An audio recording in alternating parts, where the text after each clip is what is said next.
A ver, vamos a entrarle a dos historias que no hace mucho pusieron a México de cabeza. Por un lado, la guerra total que se armó cuando cayó un pez muy gordo del narco. Y por el otro, un escándalo de corrupción política que salpicó hasta lo más alto del poder. Lo más interesante de todo esto es que, aunque parezcan dos cosas separadas, vamos a ver que son en realidad la misma historia.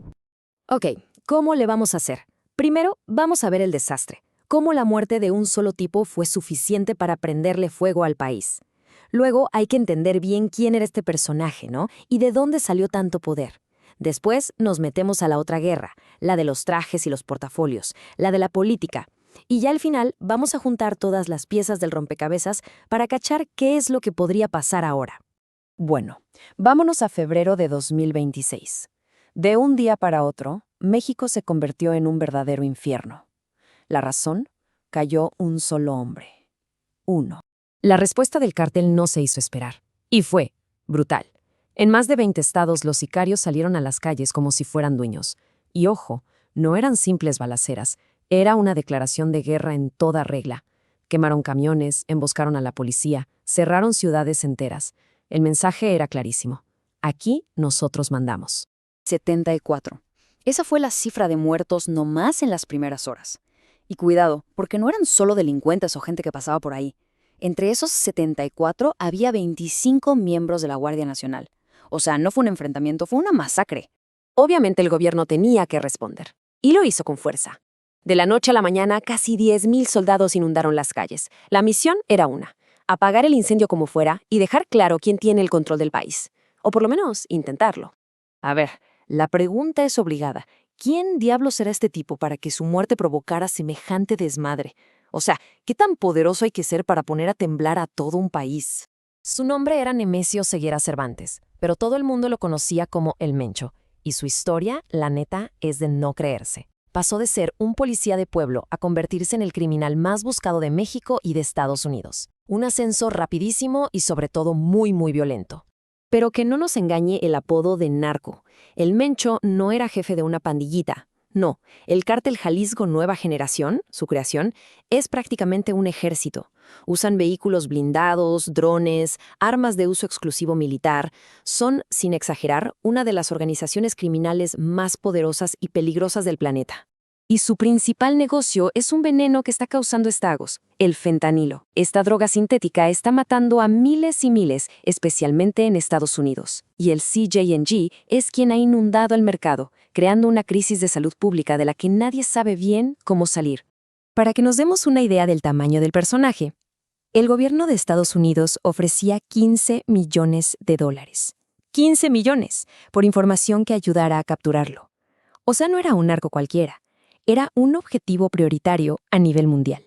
Pero, a ver, la guerra del narco no se pelea solo con plomo. Hay otra, mucho más silenciosa, pero igual o más destructiva. Es la guerra que se libra en las oficinas de gobierno, con maletines repletos de billetes. Porque, piénsenlo, mientras el Mencho demostraba su poder quemando tráilers, otros criminales, quizá más discretos, estaban haciendo negocios, comprando políticos. Se estaban metiendo hasta la cocina del gobierno sin tirar un solo balazo. Y para que esto no suene a cuento, vámonos a un caso concreto. Baja California. Allá está a punto de explotar una bomba política, que tiene en el centro a la gobernadora, Marina del Pilar. Pero el problema gordo no es con ella directamente, sino con alguien muy, muy cercano. Resulta que el esposo de la gobernadora, un señor llamado Carlos Torres, está metido hasta el cuello en una investigación federal. Y los cargos no son cualquier cosa, ¿eh? Es todo el catálogo. Narcotráfico, tráfico de armas, lavado de dinero, en fin, la definición perfecta de lo que llamamos narcopolítica. Y aquí es donde la cosa se pone color de hormiga. La acusación central es gravísima. Se dice que un cártel estaba pasando a este señor Torres 3 millones de pesos cada mes. ¿Y a cambio de qué? Pues de lo más valioso, que el gobierno de su esposa, el gobierno del estado, simplemente no viera lo que estaban haciendo. O sea, ¿estaban comprando impunidad? Imaginen la presión para la gobernadora. Por un lado, desde la Ciudad de México, su propio partido parece estarle tendiendo una cama. Y por el otro, desde Washington, los gringos ya le pusieron un ojo encima y hasta le quitaron la visa a ella y a su esposo. O sea, la tienen acorralada por todos lados. Entonces, ¿qué tiene que ver el desmadre en Jalisco con los sobornos en Baja California? ¿Cómo se une la guerra de las calles con la corrupción de escritorio? Podrían parecer dos mundos aparte, pero en el fondo, Resulta que son las dos caras de la misma moneda. Así funciona el poder del narco en México. Por un lado, necesitan la violencia, el terror, para controlar sus plazas y sus rutas. Pero por el otro, y esto es clave, necesitan la corrupción, a los políticos comprados, para que les den protección y les ayuden a lavar su dinero. Un lado no puede existir sin el otro. entonces el panorama es este: un capo de alto nivel muerto y un gobierno estatal manchado hasta el tuétano. ¿Y ahora qué? ¿Qué es lo que sigue para México con esta mezcla tan explosiva? Quien piense que con la muerte de El Mencho se acabó el cártel Jalisco está muy equivocado. Al contrario, esto podría poner las cosas peor. Cuando un líder así cae, se crea un vacío de poder. Sus segundos al mando se van a empezar a matar entre ellos para ver quién se queda con la silla. Y mientras, los cárteles rivales, que nomás estaban esperando, van a oler la sangre y se van a lanzar con todo. Probablemente se venga más violencia, no menos. Y por el lado político, el escándalo de Baja California está mostrando las grietas dentro del partido en el poder. Se vuelve evidente que la famosa lucha contra la corrupción a veces es nomás una excusa para que un grupo político le pegue a otro. Es una guerra por el poder, con el narco metido hasta el fondo. Y aquí está la pregunta del millón, la que de verdad importa. El gobierno festeja cada que abate a un capo como si fuera un gol en la final del Mundial. Pero esto nos deja con una duda bien cabrona. ¿De verdad sirve de algo cortarle una cabeza al monstruo si al día siguiente le van a salir dos más, quizá peores, más violentas? ¿Estamos realmente solucionando el problema o nomás lo estamos haciendo más grande?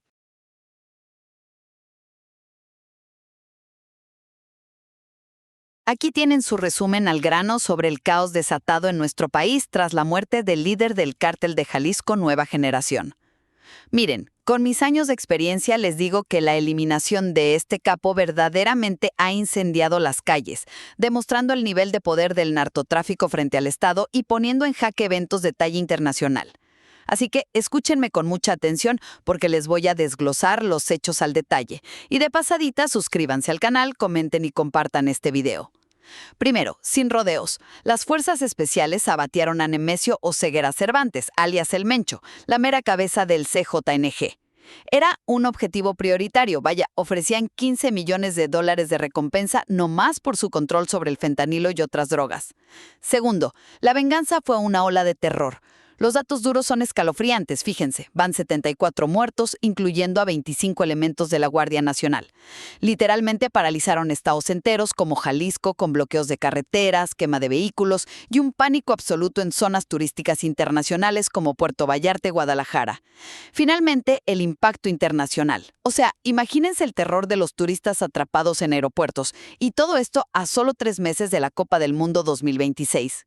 Ya hasta suspendieron partidos de la liga local y hubo jugadores huyendo despavoridos de las canchas por seguridad.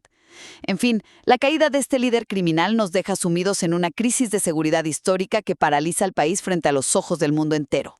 Y díganme, viendo todo este desastre, ¿creen ustedes que exista la posibilidad de que le cancelen a México la sede de la Copa del Mundo 2026? Bienvenidos. Hoy analizamos un documento sobre la crisis multidimensional en México por la muerte del líder criminal alias El Mencho y sus impactos logísticos globales. Entrando directo en materia, la estructura actual fragmenta la urgencia narrativa al saltar abruptamente entre el complejo análisis macroeconómico de los metales preciosos y los conflictos políticos a nivel estatal.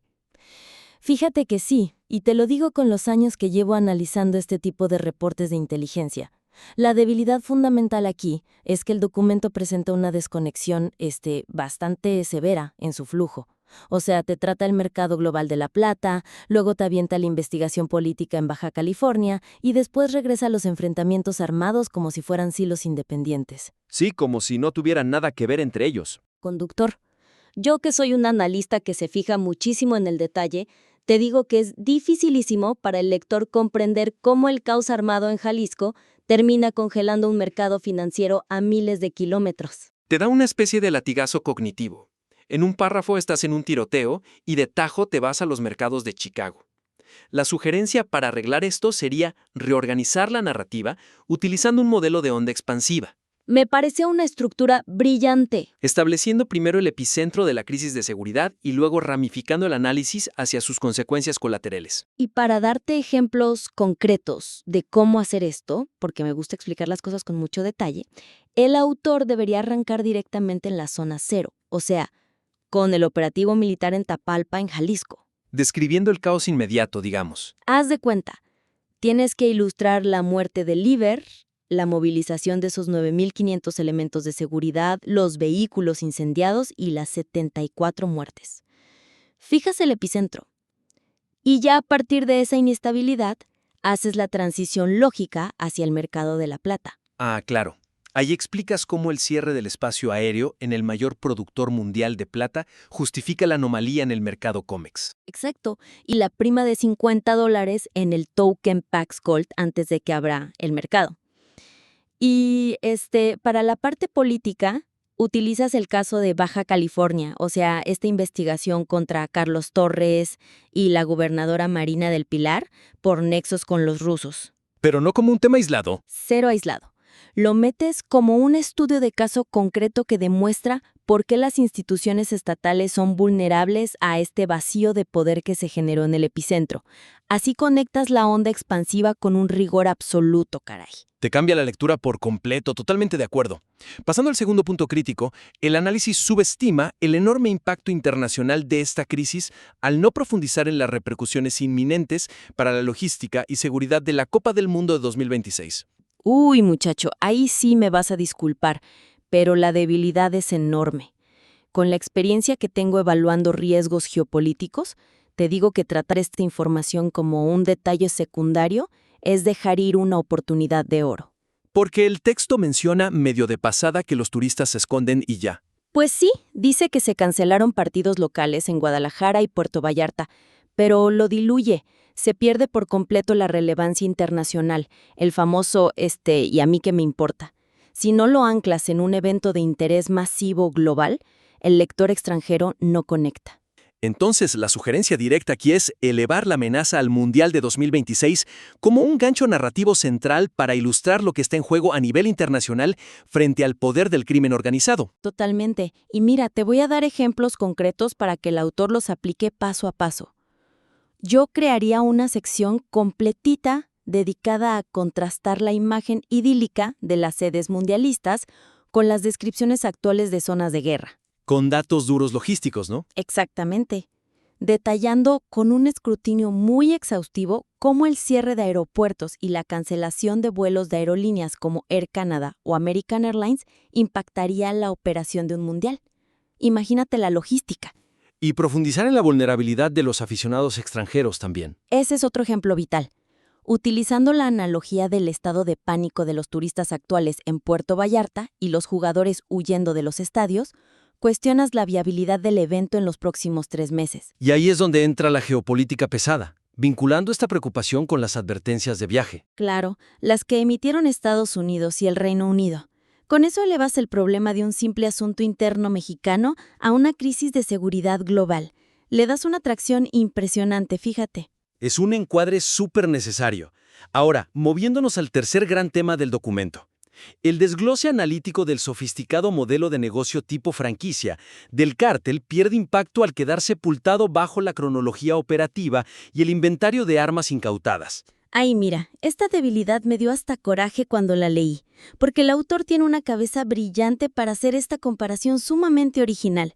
O sea, equiparar la estructura del cártel de Jalisco con corporaciones multinacionales que operan por franquicias, haz de cuenta cadenas de comida rápida. Es un ángulo fascinante, pero se pierde. Aquí, tajante, es aislar y expandir esta evolución estructural y corporativa en un bloque analítico independiente.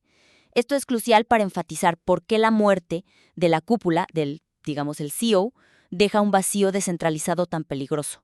Hay que separar las balas de los balances financieros. Exactamente. Y, a ver, te doy los ejemplos concretos para armar esto bien.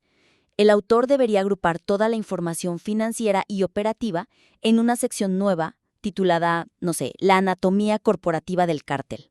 Suena imponente, la verdad. Y ahí es donde te pones a detallar con mucha carnita su presencia en 40 países y su control sobre puertos clave como Manzanillo para la importación de precursores químicos desde China para producir fentanilo. Y ahí mismo se podría analizar el rol de la familia, ¿cierto? Sí, pero analizarlos como lo que son, una junta directiva estricta, cero anécdotas baratas. Explicas cómo la esposa Rosalinda maneja más de 70 empresas fantasma y bienes raíces. O la hija Jessica Johanna estructurando el lavado de dinero mediante agencias de publicidad. Exacto. Y el hijo Rubén coordinando envíos de miles de toneladas de metanfetaminas. Al explicar este modelo descentralizado, dejas clarísimo que la muerte del líder no desmantela las operaciones. Sino que activa los mecanismos de defensa, las células durmientes. Y la violencia simultánea en 20 estados para proteger sus rutas comerciales, que son sumamente rentables. Esa es la manera correcta, exhaustiva y profesional de explicar un fenómeno tan complejo. Le quitas la etiqueta de violencia sin sentido y muestras la verdadera maquinaria. ¡Qué excelente análisis! Para recapitular, hemos visto 3 puntos esenciales para este documento. Primero, reorganizar la narrativa desde el epicentro de la violencia armada hacia sus impactos económicos globales mediante una onda expansiva. Segundo, utilizar el riesgo internacional inminente hacia la Copa del Mundo 2026 como punto de anclaje central. Así es. Y tercero, destacar y aislar la estructura corporativa de franquicias del cártel en su propia sección para explicar su enorme resiliencia. Y de nuevo, aprovechando el espacio y ya que estamos platicando tan a gusto sobre estos temas que, la verdad, me apasionan después de tantos años en esto, quiero pedirles a todos los que nos están escuchando que por favor se suscriban al canal, dejen su comentario aquí abajo con sus opiniones y compartan este análisis. Se los agradecemos muchísimo. Nos ayuda a seguir trayendo este nivel de debate. Y por supuesto, le invitamos al autor a aplicar estas sugerencias para fortalecer la cohesión de su argumento y a que nos envíe el documento ya revisado para darle una nueva leída aquí. Me encantaría volver a leerlo ya con estos ajustes. Va a quedar de primer nivel. Y para cerrar este análisis, dejando una reflexión en el aire con todo esto que discutimos, basándonos en la paralización logística actual y los escenarios de zonas de guerra descritos en el material, ¿qué tan viable es realmente la posibilidad de que se cancele la participación de México como sede para la Copa del Mundo 2026? ¿Qué tal a toda la raza que nos sintoniza? Hola, hola. A ver, pues, vamos a desempacar todo este relajo porque lo que acabamos de presenciar este fin de semana, el del 22 de febrero de 2026, es algo que sacudió la estructura del país entero. Sí, totalmente. Y sorprendentemente mandó unas ondas de choque a todo el sistema global. Así que arrancamos esta inmersión profunda con una misión muy clara. Vamos a desmenuzar el caos absoluto que dejó la caída del capo más buscado de México. Así es. Pero no nos vamos a quedar en la superficie, ¿eh? Vamos a destapar las cloacas de la narcopolítica nacional y a entender cómo pues todo este desmadre detonó un auténtico terremoto financiero a nivel mundial. Y bienvenidos a quienes nos escuchan en este análisis a fondo. Y creo que es crucial establecer desde el principio que no estamos aquí para hacer un recuento de nota roja o nada más hablar de balaceras aisladas. No, claro que no. Lo verdaderamente fascinante y alarmante es como un operativo militar de madrugada, allá en la Sierra de Jalisco, está, milimétricamente conectado con el precio de la plata en los mercados internacionales. Exacto. Con una red de lavado de dinero gigantesca en Baja California y, agárrense, hasta con el Mundial de Fútbol de 2026. Todo es parte del mismo ecosistema. Todo está amarrado, así que a la banda que nos acompaña le prometemos que nos vamos a meter al detalle pasito a pasito. Aquí vamos a desglosar todo, desde los arsenales antiaéreos hasta el mercado de futuros de metales, sin dejarnos nada guardado. Venga. Empecemos por la zona cero, porque el nivel de fuego que vimos el domingo 22 de febrero nos dice muchísimo de lo que estamos enfrentando. A ver, eran las 5 de la mañana en una zona montañosa muy cerquita de Tapalpa, en Jalisco. Las Fuerzas Especiales Mexicanas, operando con inteligencia directa de Estados Unidos, le caen al complejo. Sí, un operativo quirúrgico, digamos. Y lo que siguió fueron 2 horas de un agarrón durísimo, un combate cañón. Ahí es donde resulta gravemente herido Nemesio Ceguera Cervantes, alias el Mencho. De 59 años, ex policía, por cierto. Exacto. Lo suben a una aeronave militar, pero pues muere durante el traslado hacia la Ciudad de México. Y aquí es donde tenemos que analizar la respuesta del cártel de Jalisco Nueva Generación, porque nos da la verdadera dimensión de su poder. Quienes nos escuchan seguro saben de quién hablamos, pero lo que hay que recalcar es que su táctica no fue la de una pandilla que está acorralada, ¿eh? No, cero, fue otra cosa. Operaron con la logística de un ejército paramilitar en un contraataque súper coordinado. Desplegaron lanzacohetes, drones con cargas explosivas, armamento pesado.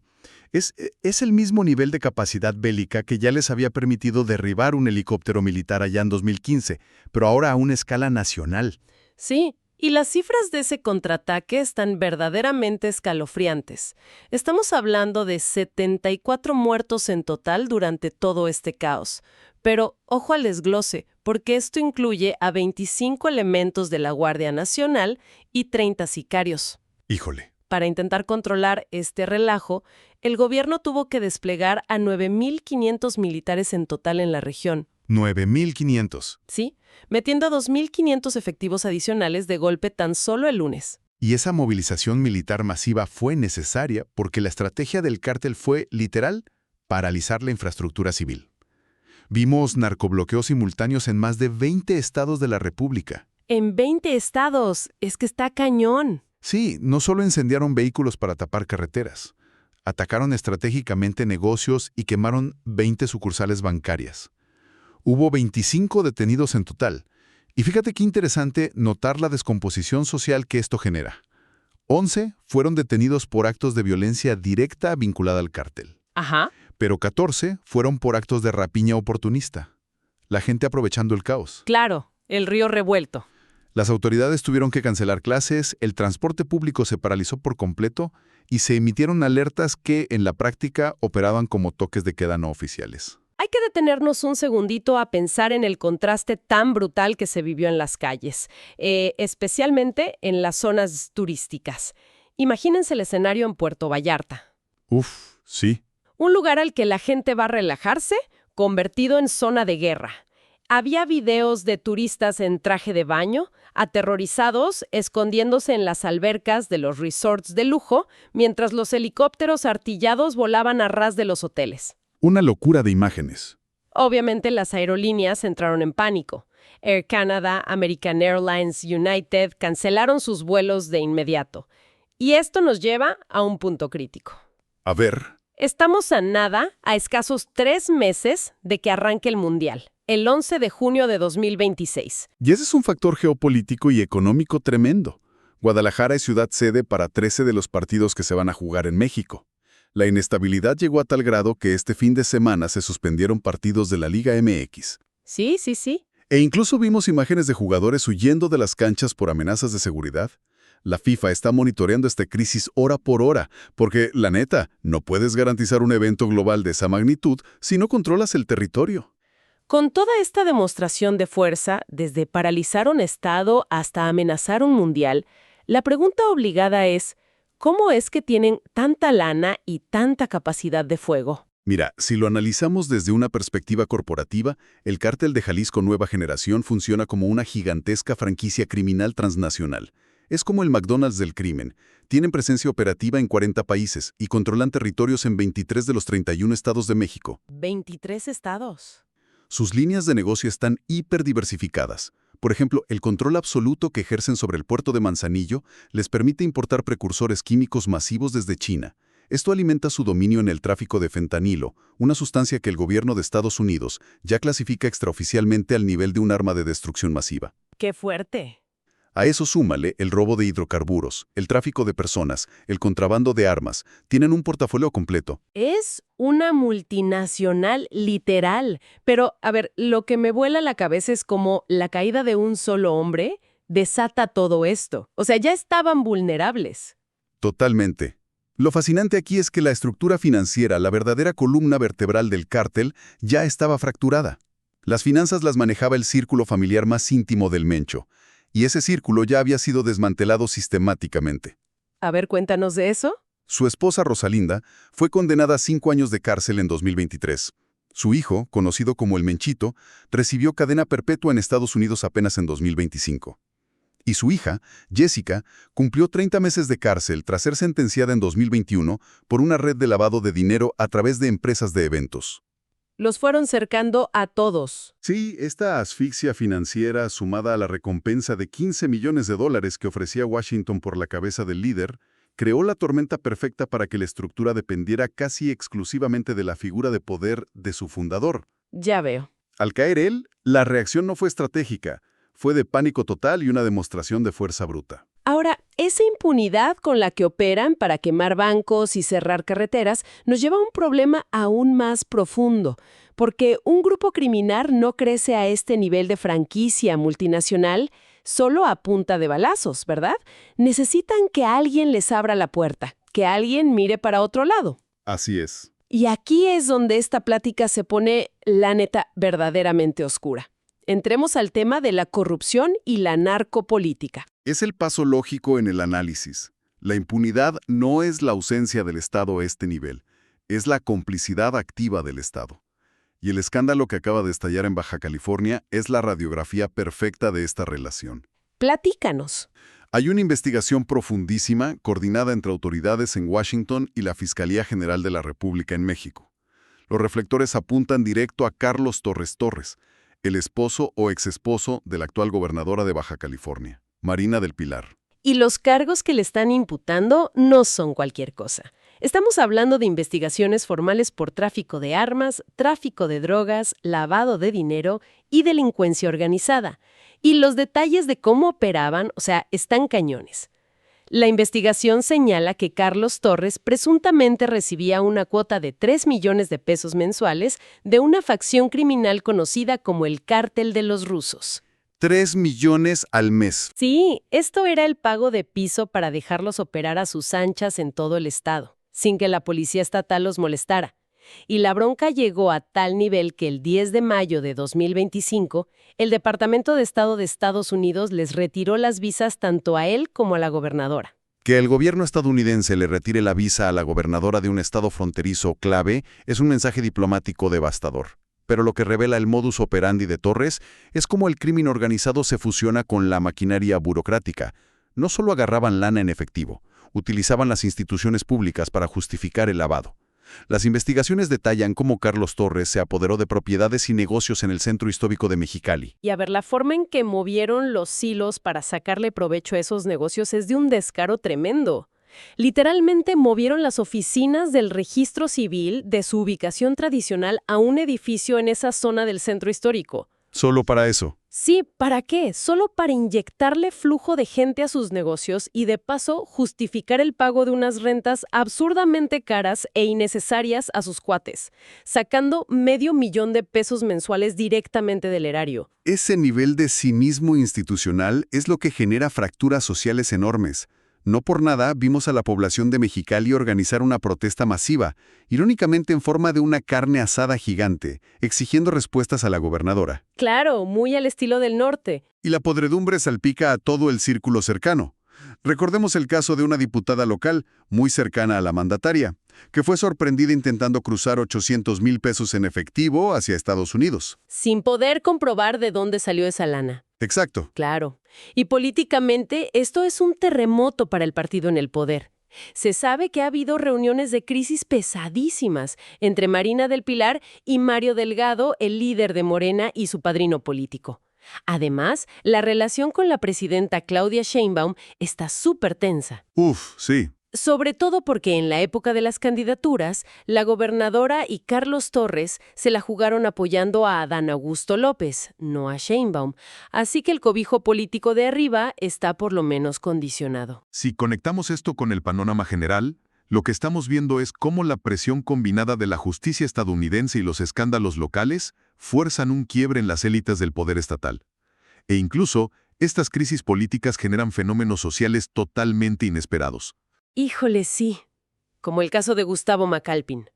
Para quienes no tengan el contexto fresco, McAlpin era un comunicador local que fue despedido en vivo, en plena televisión. Llegó el director del canal al set y lo corrió al aire. ¿Qué locura fue eso? Su gran error criticar y sacar los trapitos al sol de Carlos Torres en su programa. Ese intento burdo de censura, que todos atribuyeron a la influencia de la gobernadora, le salió completamente al revés. Lo convirtieron en una figura nacional. En un mártir. Exacto. Y ahora resulta que las encuestas lo posicionan como un candidato fuertísimo de la oposición para el 2027, ya sea para pelear la alcaldía de Mexicali o hasta la gubernatura del estado. La grilla está a todo lo que da. Y fíjate, este análisis de la narcopolítica y el control territorial nos sirve de puente perfecto para entender la tercera dimensión de esta crisis. Cuando tienes a grupos paramilitares controlando las calles e incendiando bancos, y a un sistema político estatal profundamente comprometido que no puede o no quiere intervenir, logras paralizar las operaciones de industrias completas. Y en México, la industria que hace temblar a los mercados globales es la minería. Exacto, porque la carambola de este caos no se quedó nada más en Jalisco o Baja California, le pegó directo a la yugular de los mercados financieros internacionales. A ver, vamos a hablar de La Plata. Agárrense porque esto está cañón. Para entender la magnitud del shock, necesitamos dimensionar el peso de México. No es un jugador secundario. México es el productor número 1 de plata en el mundo. Históricamente, 1 de cada 4 onzas de plata que se extraen en el planeta sale de suelo mexicano.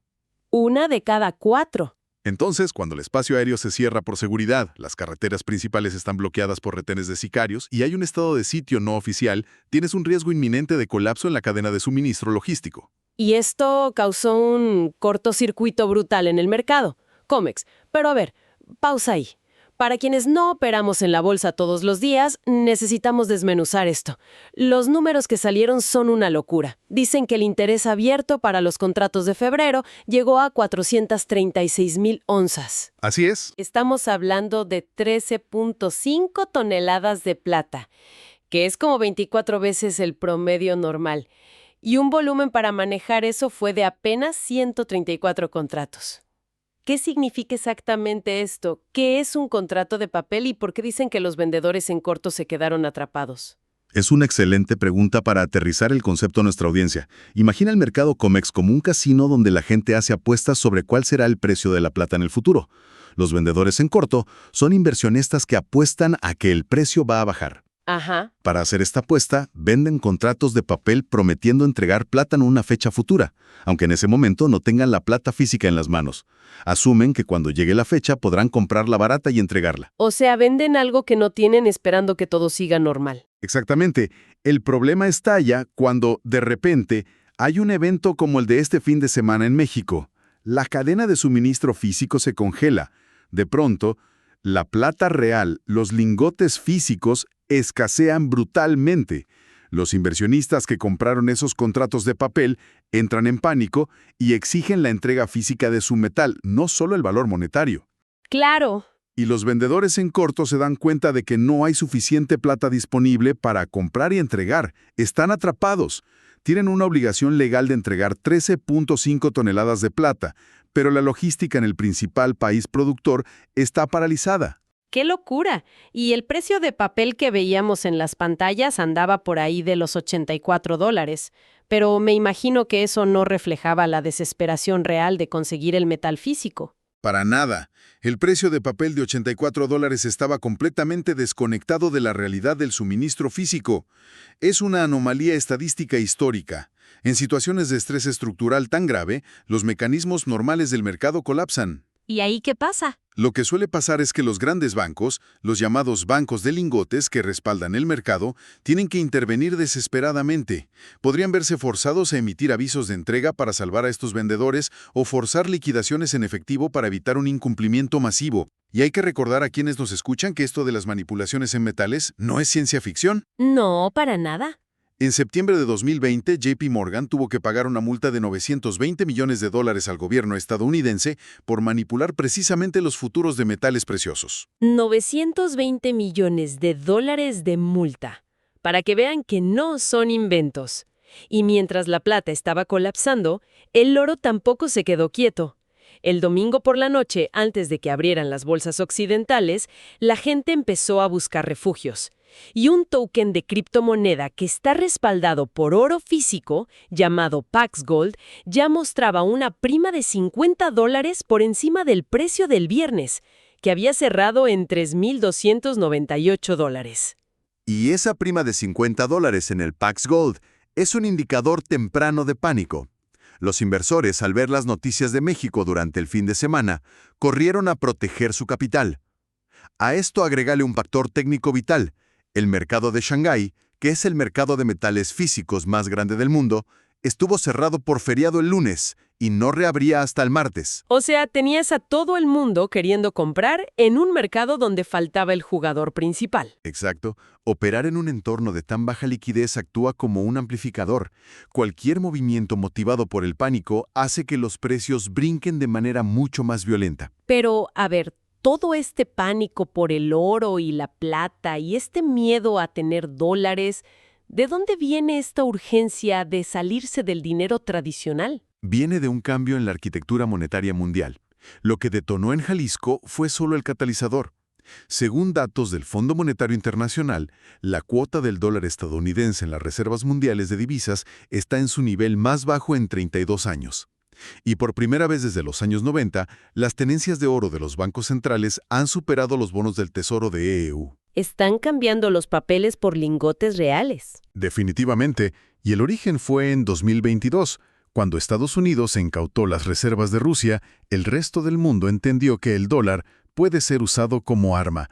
Ahora la inflación que EU exportaba al mundo a través de sus déficits se está quedando en casa, acelerando la huida hacia metales como el oro y la plata físicos. Por eso, cuando el mayor productor de plata del mundo se paraliza, tienes la receta para un colapso histórico. ¡Qué brutalidad! Entonces, ¿qué significa todo este relajo para nuestra audiencia? Vamos a recapitular. Todo empieza un domingo de madrugada con un operativo en las montañas de Jalisco que resulta en la muerte de El Mencho. Esto desata un caos nacional, pone en jaque un mundial de fútbol, exhibe la pudrición de la narcopolítica en Baja California y para rematar le mete un susto histórico a los mercados globales de la plata y el oro. Y la lección aquí es que vivimos en un mundo hiperconectado. Esto no es solo una película de acción en las noticias. Muestra que la seguridad local, el valor de nuestros ahorros golpeados por la inflación y la geopolítica están amarrados del mismo hilo. Totalmente. Y para cerrar esta inmersión profunda, les quiero dejar una bomba final para reflexionar. Si la muerte del Mencho deja un vacío de poder que fracturará al cártel en facciones aún más sangrientas peleando por el trono, ¿hará esto que la crisis del fentanilo se descontrole aún más en las calles de Estados Unidos? Y de ser así, ¿qué medidas extremas podría tomar la Casa Blanca en territorio mexicano en los próximos meses ante este nuevo nivel de caos paramilitar? Son las preguntas clave. Ahí se las dejamos de tarea para que la mastiquen. Nos vemos en la próxima inmersión profunda y recuerden, sigan cuestionando la información oficial. Hasta la próxima. Bienvenidos a este espacio de análisis profundo y contrastante, donde examinamos las múltiples perspectivas sobre los hechos que moldean nuestro mundo. Hoy ponemos bajo la lupa los eventos históricos de este domingo 22 de febrero de 2026. Una operación de las Fuerzas Especiales allá en Tapalba, Jalisco, que resultó en la muerte de Nemesio Oseguera Cervantes, alias El Mencho, líder del cártel Jalisco Nueva Generación. Así es. Y vaya que ha sido un fin de semana que sacudió al país. Totalmente, porque este evento ha desencadenado una ola de violencia sin precedentes. Hablamos de una parálisis en más de 20 estados, dejando 74 muertos, incluyendo 25 elementos de la Guardia Nacional, con infraestructuras clave bloqueadas, aeropuertos cerrados y el mercado financiero reaccionando con una volatilidad tremenda. Todo esto pues pone en jaque la posición de México en el escenario global a escasos 3 meses de la Copa del Mundo. Entonces, el debate central que abordaremos hoy gira en torno a esta pregunta.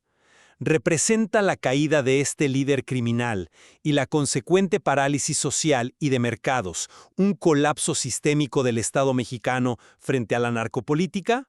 ¿O es más bien una dolorosa pero necesaria purga institucional que coincide con una reestructuración macroeconómica global?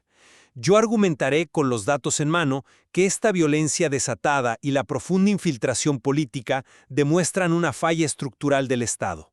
Una falla que amenaza desde el suministro global de plata hasta la viabilidad de eventos internacionales. Y yo sostendré, respaldada por mis décadas de experiencia analizando la política de seguridad y economía de nuestro país, que esta violencia es la reacción desesperada de un cártel decapitado. Además, argumentaré que las anomalías en los mercados y en la política responden a correcciones institucionales y tensiones financieras globales muy amplias, no a un colapso interno. A ver, fíjate que para entender la magnitud de lo que estamos enfrentando, tenemos que dejar de ver a este grupo como una simple organización criminal, no, como una pandilla sobrealimentada. El Cártel Jalisco Nueva Generación opera en los hechos como un estado paralelo. Tienen un modelo de franquicia corporativa. O sea, han establecido operaciones en 23 de los 31 estados de la República y en más de 40 países. La capacidad de respuesta que vimos este domingo, con bloqueos, uso de drones, lanzacohetes RPG y el cierre de aeropuertos como Puerto Vallarta y Guadalajara, nos habla de una infraestructura casi militar. Ajá. Y esto tiene una consecuencia global inmediata. México produce el 25% de la plata mundial. Al paralizar la logística de transporte del país, generaron un riesgo real de choque de suministro en el mercado de metales. Y claro, esto no ocurre en el vacío. Ocurre porque hay una red de protección política, una narcopolítica profundamente arraigada, como lo que hemos visto detalladamente en Baja California, con figuras vinculadas al gobierno estatal. Para mí, la suma de esta capacidad de fuego y la infiltración política apunta directamente a un colapso sistémico. Entiendo perfectamente por qué la suma de esos factores te pinta un panorama tan alarmante. 74 vidas perdidas en un solo fin de semana es una tragedia que estremece a cualquier nación. Sin embargo, mira, a lo largo de mi trayectoria he visto múltiples transiciones de este tipo, y mi lectura de estos mismos hechos es fundamentalmente distinta. Paradójicamente, lo que presenciamos demuestra que las instituciones están funcionando. ¿Funcionando? Así es, la operación militar en Tapalpa no fue un golpe de suerte. Fue un éxito táctico milimétrico, producto de meses de inteligencia compartida con Estados Unidos. Además, si hablamos de la corrupción política, el hecho de que redes de protección como la de Baja California estén siendo investigadas exhaustivamente por la Fiscalía e incluso sancionadas con la revocación de visas estadounidenses desde mayo del año pasado, prueba que ese viejo pacto de impunidad se está rompiendo. Y sobre el pánico en los mercados, te digo por experiencia que hay que ser muy cuidadosos. No podemos atribuirle al efecto México fenómenos que en realidad responden a una falta de liquidez global, como el cierre del mercado de Shanghái por festividades y una desdolarización estructural de la economía mundial. Pues, me dices que las instituciones funcionaron por el éxito del operativo inicial, pero me parece que subestimas la anatomía de la violencia que le siguió. Y voy a repasar la cronología de ese domingo, con todo y sus detalles aburridos, porque anula por completo esta narrativa de control estatal. La redada de las fuerzas especiales ocurre a las 5 de la mañana, una operación de altísima precisión, de acuerdo. Pero para las 7 de la mañana, tras el traslado fallido a la Ciudad de México, la confirmación de la muerte ya circulaba en redes y medios. Y a las 9 de la mañana, el infierno ya se había desatado en múltiples estados. Fue una reacción rápida, no te lo niego. Rápida y abrumadora. El Estado desplegó a 9.500 militares en total. 2.500 de ellos fueron enviados de urgencia ese mismo día, y ni con esa inmensa fuerza bruta se logró contener la venganza inmediata. Tuvimos turistas aterrorizados resguardándose en los lobbies de los hoteles en Puerto Vallarta. Las calles parecían literalmente sacadas del videojuego Grand Theft Auto. Vehículos incendiados, bloqueos coordinados perfectamente, aeropuertos internacionales cerrados por precaución. Cuando una organización criminal tiene la logística para sitiar la infraestructura turística y de transporte en apenas un par de horas, a pesar de tener a casi 10.000 militares enfrente, estamos viendo el ejercicio de una hegemonía territorial indiscutible. Reconozco, y de verdad con un profundo pesar, que la pérdida de 25 elementos de la Guardia Nacional en estos enfrentamientos es un golpe brutal para el Estado. No minimizo de ninguna manera el nivel de violencia, pero aquí es donde, basándome en el análisis histórico de estos grupos, debemos ser muy precisos en la lectura operativa. Ese nivel de agresividad desenfrenada no es una muestra de hegemonía. Fíjate bien, es exactamente lo contrario. Es un acto de terror descentralizado causado por un enorme vacío de poder. ¿Vacío de poder? Cerrar el aeropuerto de Guadalajara requiere mando y control estratégico, no solo un grupo de personas asustadas disparando al aire en las calles. requiere células locales con acceso a armamento pesado, sí, pero no un mando unificado fuerte. Hay que mirar el contexto completo previo a este domingo. El núcleo familiar y operativo de este cártel ya estaba desarticulado institucionalmente. Rosalinda, la esposa, ya había enfrentado sus procesos. El Menchito, que era el heredero natural, fue condenado a cadena perpetua en 2025 en cortes extranjeras. La hija Jessica también enfrentó a la justicia. Lo que vimos al domingo no fue un ataque coordinado por una comandancia central que busca gobernar la región. Entonces, ¿qué fue? Fueron las convulsiones de una transición violenta hacia la fragmentación.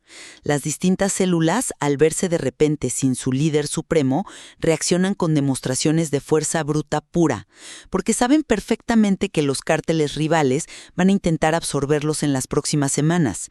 Es el coletazo desesperado de una bestia herida, no la consolidación de su poder. Hablemos del impacto tangible de ese coletazo entonces, porque podemos debatir si están fragmentados o no, pero donde los datos duros no mienten es en la reacción global. El impacto económico es un reflejo directo de cómo el mundo percibe el riesgo en México hoy. Y creo que los datos detallados de la plata y el oro reflejan exactamente la falla sistémica de la que hablo. Entiendo que hubo volatilidad extrema el domingo por la noche y el lunes por la mañana, pero los mercados siempre reaccionan al caos inicial. Es una respuesta emocional a los titulares de noticias y suele ser muy temporal. Pero fíjate en la magnitud de esa reacción. Te voy a dar los detalles precisos, porque no fue un simple ajuste de precios. Si miramos el mercado de futuros de COMEX para las entregas de febrero, el interés abierto del oro alcanzó la insólita cifra de 436,000 onzas. Claro, y para ponerlo en perspectiva para quienes nos escuchan, estamos hablando de aproximadamente 13.5 toneladas físicas de oro. Exactamente, 13.5 toneladas de oro. Y para dimensionar esa anomalía, es un volumen 24 veces superior al promedio esperado para esta etapa específica de entregas. 24 veces. El viernes anterior a los ataques en Tapalpa, apenas se habían movido 134 contratos. Y no solo es el mercado tradicional. El token Pax Gold, que opera 24/7 en plataformas de criptomonedas y sirve como un termómetro financiero en tiempo real antes de que abran las bolsas occidentales, ya mostraba una prima de $50 la misma noche del domingo. Los números que citas son correctos, absolutamente. Pero me parece que estás haciendo una lectura de cinta, lo que en finanzas llamamos tape reading, sumamente arriesgada. Asumir que la anomalía de COMEX se debe casi por completo a los bloqueos carreteros en Jalisco es ignorar la macroeconomía profunda que lleva gestándose por años. No ignoro la macroeconomía en absoluto, pero el mercado del papel de la plata cerró el viernes a $84 la onza. Ese precio asumía que todo fluía con normalidad. Ese precio no había descontado el riesgo catastrófico de que el mayor productor de plata del mundo, de donde sale una de cada 4 onzas globales, se quedara repentinamente fuera de línea. Carreteras bloqueadas, espacio aéreo restringido. La minería industrial no funciona apagando y prendiendo un interruptor. Requiere cadenas de suministro logístico continuas y seguras. El pánico fue directamente por el choque de suministro mexicano. A ver, te detengo ahí un momento. Claro que la crisis en México aporta un nivel de incertidumbre muy grave, eso es innegable. Pero la trampa de los contratos de COMEX y esa prima exorbitante en el mercado físico responden a un estrés estructural que no tiene pasaporte mexicano. No olvidemos el histórico acuerdo del Departamento de Justicia de Estados Unidos con JP Morgan en 2020. Hablamos de la famosa multa de los $920 millones. Esa misma. Admitieron la manipulación sistemática de los mercados de futuros de metales preciosos durante años. La estructura del mercado de papel ya estaba totalmente desconectada de la demanda física mucho antes de que sonara un solo disparo en Jalisco. Lo que estamos viendo, y te lo aseguro estudiando estos ciclos, es un cambio de régimen monetario a nivel global. Los bancos centrales, huyendo del enorme déficit fiscal estadounidense y temerosos de sanciones geopolíticas, están comprando oro físico a niveles que no veíamos de los años 90. Sus reservas de dólares están en su nivel más bajo en 32 años. ¿Y cómo explicas que el pico ocurriera exactamente el domingo por la noche, justo con los ataques? por un tema clarísimo de liquidez internacional.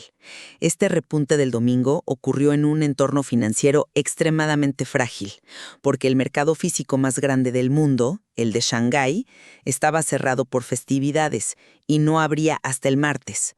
Si tú juntas un algoritmo de trading programado para leer titulares de violencia extrema en México, con un mercado global sin liquidez por el cierre en Asia y una tendencia de desdolarización estructural que ya existía, tienes una alza dramática. Pero interpretar eso como una validación de que el Estado mexicano colapsó es un error fundamental de lectura de los mercados. Es que reducir a esto a un simple algoritmo en pánico, a ruido de mercado temporal o a las decisiones de los bancos asiáticos es, desde mi perspectiva, ignorar la profunda podredumbre doméstica que nos trajo a este nivel de vulnerabilidad en primer lugar. Y para entender esto a fondo, no hay mejor microcosmos en este momento que Baja California. ¿A qué te refieres exactamente con ese caso? Porque la operación en Jalisco, como te comenté, demostró una gran capacidad de acción del Estado. Me refiero a que el Estado no fue rebasado repentinamente este domingo. El Estado lleva años, décadas, siendo comprado y erosionado desde adentro con un nivel de detalle espeluznante. Miremos el caso de Carlos Torres en Mexicali. No es un operador cualquiera de bajo nivel. Estamos hablando del esposo de la gobernadora Marina del Pilar. Según las investigaciones detalladas que han salido a la luz, este individuo presuntamente recibía alrededor de 3 millones de pesos mensuales del cártel de los rusos para garantizarles impunidad institucional absoluta. Esas son acusaciones sumamente graves que, de comprobarse, muestran un nivel de corrupción innegable en esa administración. Y la corrupción no se detiene en los presuntos sobornos mensuales. Controlaba licitaciones a su entero antojo. Te doy un ejemplo clarísimo de esta red. Forzaron la mudanza de las oficinas del registro civil a un edificio específico en el centro histórico, una zona que, por cierto, se rehabilitó con dinero público. Y todo esto se hizo únicamente para pagar rentas de $500,000 de pesos mensuales a sus allegados políticos. Y para coronar el nivel descarado de impunidad, tenemos el escándalo reciente de la diputada de su círculo íntimo, una funcionaria que intentó cruzar la frontera hacia Estados Unidos con más de 800,000 pesos en efectivo, incapaz de comprobar su origen lícito ante las autoridades. Lo cual, cabe destacar, activó las alertas aduanales inmediatas. Pero todo esto ha ocurrido bajo el cobijo de figuras políticas del más alto nivel nacional. Se menciona constantemente el padrinazgo político de Mario Delgado hacia la actual administración estatal. Esta red de protección profunda operando desde las oficinas gubernamentales es exactamente lo que permitió que bandas locales se convirtieran en corporaciones criminales transnacionales. Por eso insisto con tanta fuerza. Esto es una falla estructural, una verdadera metástasis de la narcopolítica que nos llevó a los eventos de Jalisco. Mira, coincido contigo en que la historia detallada de Baja California es indignante. Y los hechos económicos y políticos que mencionas son una muestra clara de corrupción profunda. Nadie en su sano juicio puede negar eso. Sin embargo, te invito a darle la vuelta a la moneda y mirar la película completa. Si el Estado estuviera completamente rendido ante la narcopolítica, como tú argumentas tajantemente, todas estas carpetas de investigación seguirían guardadas en el fondo de un cajón acumulando polvo. El simple hecho de que la intrincada red de Carlos Torres esté bajo escrutinio público con investigaciones federales activas de la FGR revela una ruptura tajante del viejo pacto de impunidad. ¿Pero es una ruptura interna nacida por voluntad propia de las instituciones o es mera presión externa? Es una combinación, indudablemente.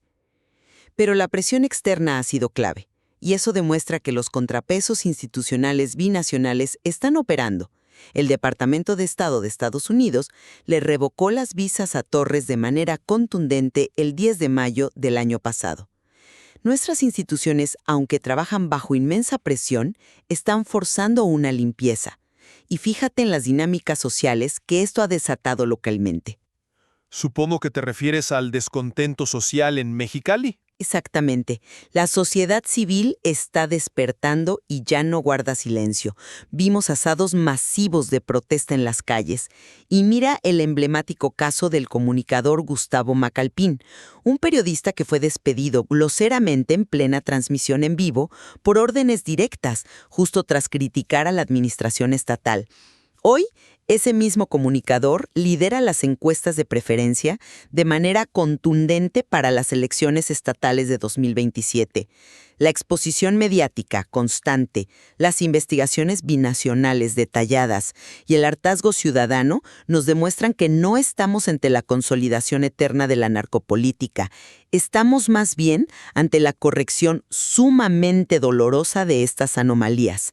Es el fin de una era de impunidad forzado por la sociedad civil y la inteligencia compartida. Me parece una visión bastante optimista considerar que estamos en el fin de la impunidad solo porque un comunicador lidera las encuestas a futuro o porque cancelan una visa estadounidense.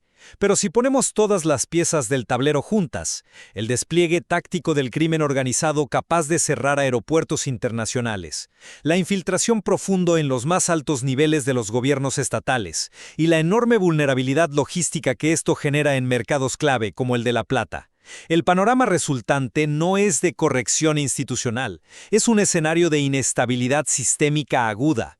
Un país donde una estructura criminal tiene la fuerza bélica para arrodillar múltiples estados en cuestión de horas, definitivamente exhibe grietas muy profundas en sus cimientos como Estado soberano. Entiendo perfectamente que las dramáticas imágenes del fin de semana y la volatilidad económica proyecten esa dura imagen de inestabilidad sistémica.